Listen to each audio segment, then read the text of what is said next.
대장동 개발 사업에 도움을 주는 대가로 성남시의장에게 뇌물을 건넨 혐의로 재판에 넘겨져 1심에서 실형을 선고받은 화천대유 자산관리 대주주 김만배 씨가 항소심에서 무죄를 선고받았다. 법조계에선 질심에서 중형을 선고한 사건을 항소심에서 전부 무죄로 바꾼 드문 케이스라는 말이 나온다. 일각에선 정치 판결이 아니냐는 의심 섞인 목소리도 제기된다. 김 씨에게 무죄를 선고한 항소심 법관 중 한 명이 자신의 SNS에 윤석열 전 대통령 탄핵 선고일인 지난 4일 기뻐하라. 그분이 드디어 사라졌다는 내용의 글을 올려 논란을 빚은 바 있기 때문이다. 정치적 중립을 지켜야 할 판사가 특정 성향을 SNS에 드러낸 것도 문제지만 이재명 전 민주당 대표와 관련된 인물들에게 면죄부를 주는 판결로 이어졌다는 것이 더 큰 문제라는 지적도 나온다. 김만배 성남시의장 대장동 청탁 혐의 다룬 항소심법, 원심 전부 파기. 17일 법조계에 따르면 수원고법 형사 2대 3부 고법판사 박광석, 김민기, 김종우는 지난 8일 김 씨의 뇌물공여 혐의 사건 항소심 선고 공판에서 원심이 유죄로 인정한 부분에 사실오인 및 법리오해의 잘못이 있다며 원심을 파기하고 김 씨에게 무죄를 선고했다. 또 김 씨로부터 청탁받고 부정한 방법으로 성남도시개발공사 설립 조례안을 통과시킨 혐의, 부정처사 후 수뢰로 최윤길 전 성남시의회 의장에게도 징역 4년 6월을 선고한 원심을 파기하고 무죄를 선고했다. 앞서 검찰은 최 전 시의장이 2012년 성남도시개발공사 설립 조례안을 통과시켜달라는 김 씨의 부탁을 받고 2013년 반대하는 의원들이 퇴장한 사이 조례안을 통과시킨 것으로 보고 이들을 2022년 2월 재판에 넘겼다. 최 전 의장은 2021년 2월 대장동 개발 사업 수익이 현실화되자 화천대유 부회장으로 채용돼 40억 원 상당의 성과급 계약을 맺었다. 검찰이 기소한 김 씨와 최 전 의장의 뇌물 등 혐의는 11개월간 화천대유로부터 급여, 법인카드 명목으로 8천여만 원을 주고받은 혐의다. 1심은 지난해 2월 김 씨의 뇌물공여 혐의를 유죄로 판단해 김 씨에게 징역 2년 6개월을 선고했다. 재판부는 최 전 의장이 조례안을 통과시킨 행위가 대가성이 있다고 보고 최 전 의장의 부정처사 후 수뢰 혐의에 대해 징역 4년 6개월을 선고했다. 1심 재판부는 최 전 의장이 2012년 시의회 의장에 선출된 뒤 탈당하고 다수당이던 새누리당이 반대한 도시개발공사 설립 조례안을 가결되게 한 점, 이후 이재명 당시 성남시장 후보의 재선 선거를 도운 점 등이 청탁받은 사실을 뒷받침한다고 판시했다. 1심 재판부는 증인으로 채택된 남욱 변호사, 정영학 회계사 등 대장동 민간업자들의 진술이 신빙성이 있다고 봤다. 이들은 법정에 나와 최 전 의장이 공사조례안 통과 청탁을 받고 대장동 주민의 시위를 조장 지시해 그 배후를 주도했다고 일관적으로 진술한 바 있다. 하지만 항소심 재판부는 두 피고인이 돈을 주고받은 사실은 인정했지만 대장동 관련 조례 통과 등 정당한 정치활동이라고 보면서 원심 판결을 깨고 무죄를 선고했다. 항소심 재판부는 피고인 최윤길이 성남시의장 당시 대장동 주민들에게 의사 일정을 알려주고 대장동 개발 명분을 언급하면서 주민 시위에 관여한 사실은 인정되나 시의원의 정당한 정치활동이고 시의장 업무를 위배한 부정한 행위를 했다고 보기 어렵다고 판시했다.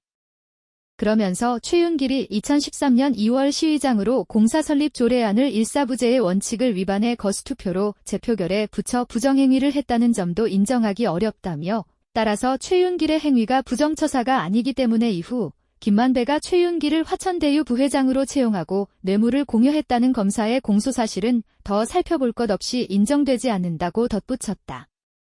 항소심 재판부 중 박광석 판사, 윤 탄핵 인용날 SNS에 기뻐하라.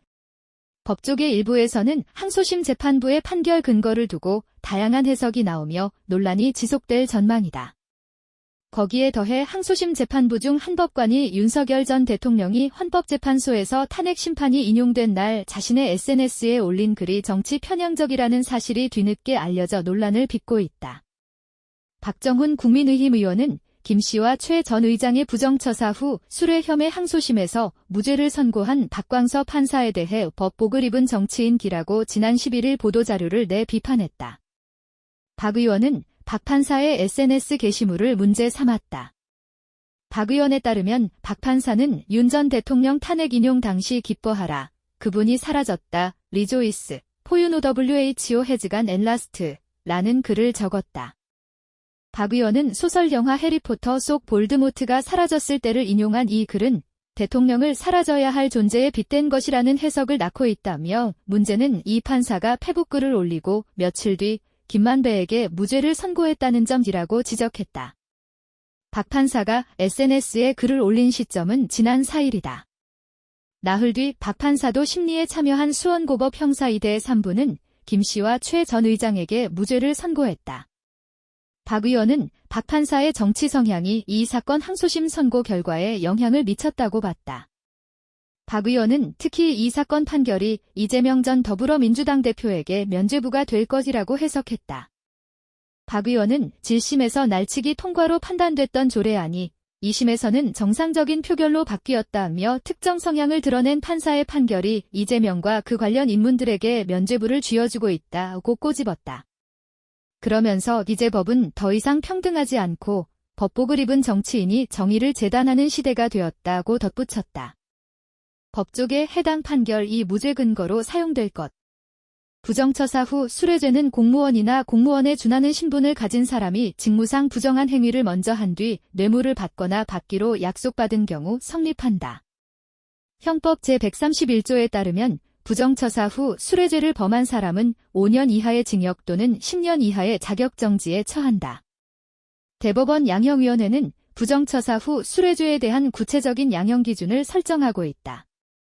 대법원이 정한 양형 기준 중 가중 요소는 수수한 금품의 액수가 클 경우, 범행이 반복되었거나 조직적으로 이루어진 경우, 공무원의 직위나 영향력이 큰 경우 다.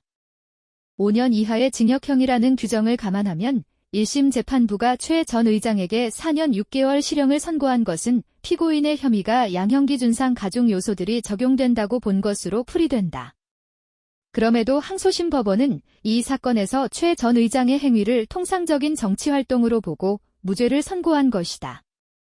부장검사를 역임한 한 변호사는 통상적인 정치활동의 범위라는 것이 주관이 개입될 수 있기 때문에 판사의 해석에 따라 판결이 나뉠 수 있다 하면서도 다만 재판 실무상 이런 사건이 전부 무죄로 뒤집히는 경우는 10건 중 1직원으로 드문 케이스라고 진단했다. 김 씨는 남욱 변호사 유동규 전 성남도시개발공사 기획본부장 등과 함께 대장동 사업에서 성남도시개발공사에 4,895억 원의 손해를 끼친 혐의, 배임 등로 2021년 11월 기소돼 5년째 재판을 받고 있다.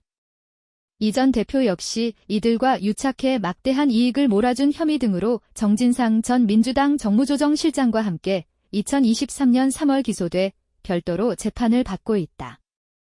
성남도시개발공사 설립은 대장동 사업 전 단계다. 검찰은 성남도시개발공사 설립을 대장동 민간업자들이 지원했고 당시부터 이 전 대표 측과 유착관계가 형성됐다고 본다. 성남도시개발공사 설립 단계의 부정한 청탁 등이 인정되지 않으면 이 전 대표 재판에 영향을 미칠 가능성도 배제하기 어렵다.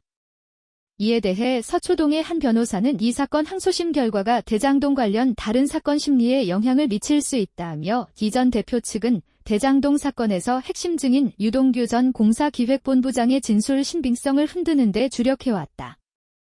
이 전 대표 측 변호인이 이 사건 판결문을 검토한 후 무죄 입증 근거로 사용할 가능성이 높다고 봤다.